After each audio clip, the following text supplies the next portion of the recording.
gas station entity.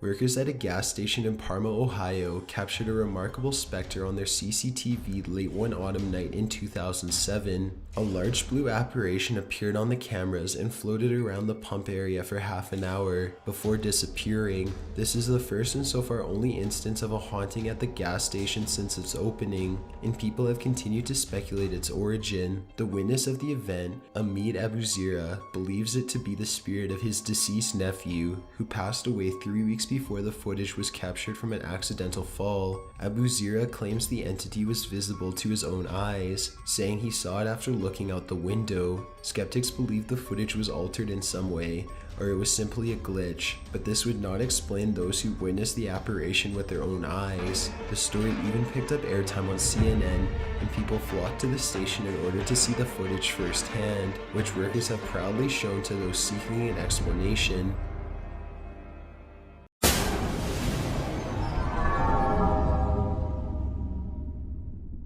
The junkyard ghost.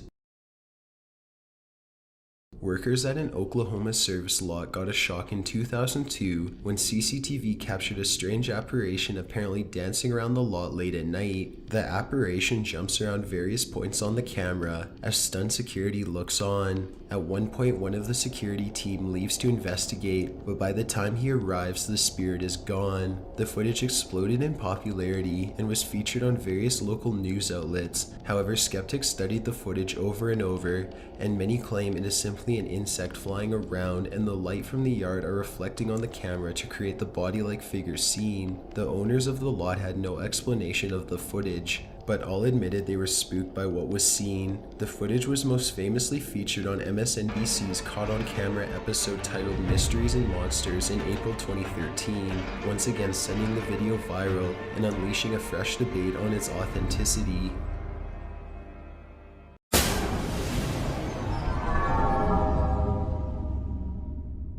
Spectre of Newby Church.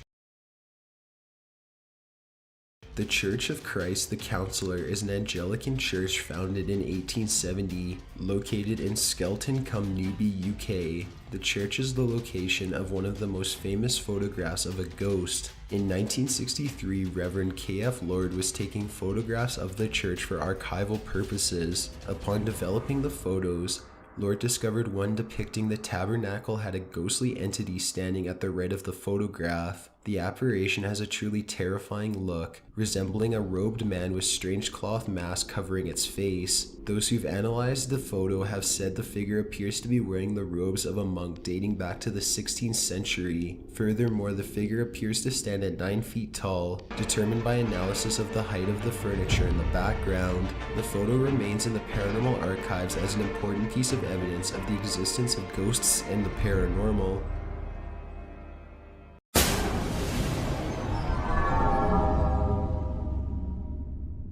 Ghosts of Gettysburg.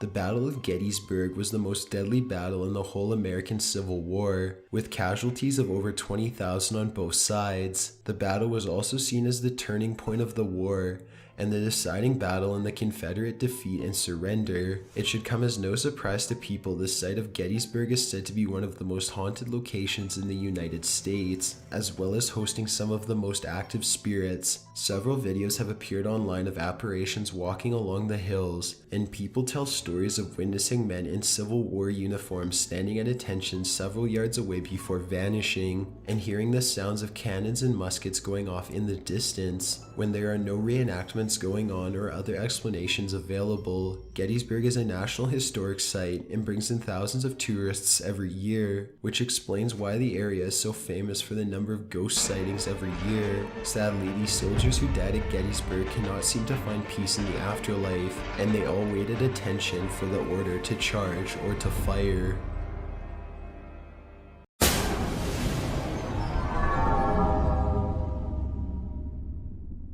The Pantry Ghost. Starting in January of 2007, a series of videos began to appear on the YouTube channel Sarami127, which shows a ghost of a girl in the family's pantry. The girl appears briefly and looks out the glass before vanishing, and at times the door will open and close on its own. Not much was known about the incidents, and eventually the videos stopped uploading. However, in 2012, a trailer for a documentary about the family's experiences in the house, as well as more videos not uploaded to the channel, and interviews with the family members. Since the beginning, the video's authenticity have been called into question, and even more so since the documentary's release. Many claim the videos were nothing more than publicity for the film, but others have stated the time between the YouTube videos and the documentary are too far in between, meaning the production team would have been extremely dedicated to their indie project and may not have even had the funds to do so.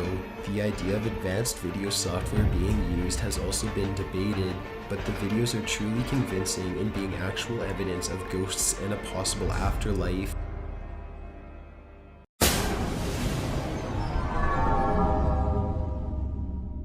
Freddie Jackson's last group photo.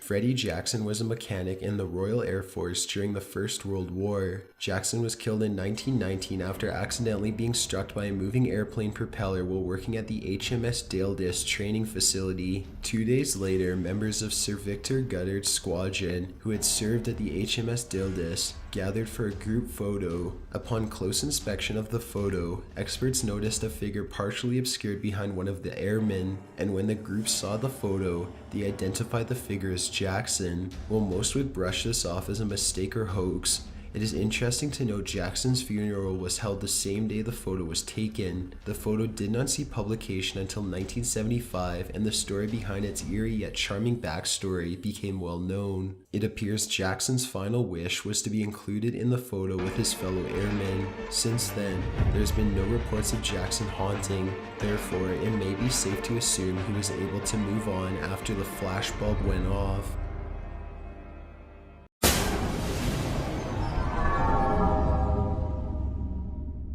The Brown Lady of Raynham Hall.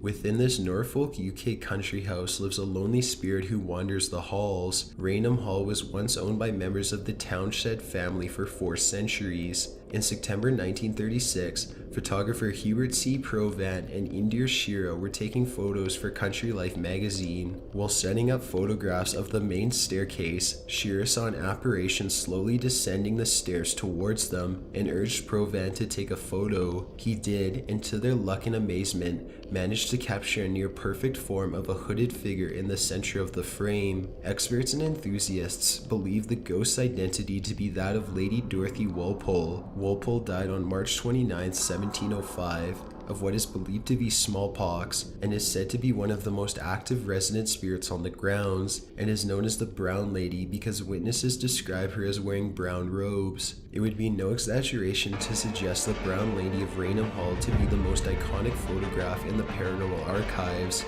and it continues to be a hot topic of discussion and subject of lore today.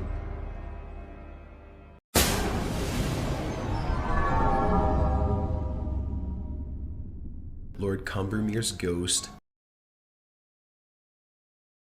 Wellington Stapleton Cotton was a British soldier who served in Canada during the Papua Rebellion in 1837, and later a Conservative politician in the British House of Commons before being inducted into the House of Lords as the second Viscount Combermere in 1865. In 1891, Lord Combermere was struck by a horse-drawn carriage and died 7 weeks later from coronary thrombus in St. James Palace, where he was living. Not long after his death, photographer Cybele Corbett, Lord Combermere's sister-in-law, was taking photos of the palace during the Lord's funeral. She set up her camera in the Abbey library and left it for an hour before retrieving it. Upon developing the photos, she found a strange figure seated in a large armchair to the left of the photograph. To her amazement, the figure appeared to be that of Lord Combermere. People speculated a person entered the room and sat down while the photo was being taken, and even theorized it was a double exposure shot. However, the chances of the subject being seated directly on the chair is unlikely, and many have included this in the archives as further proof of ghosts.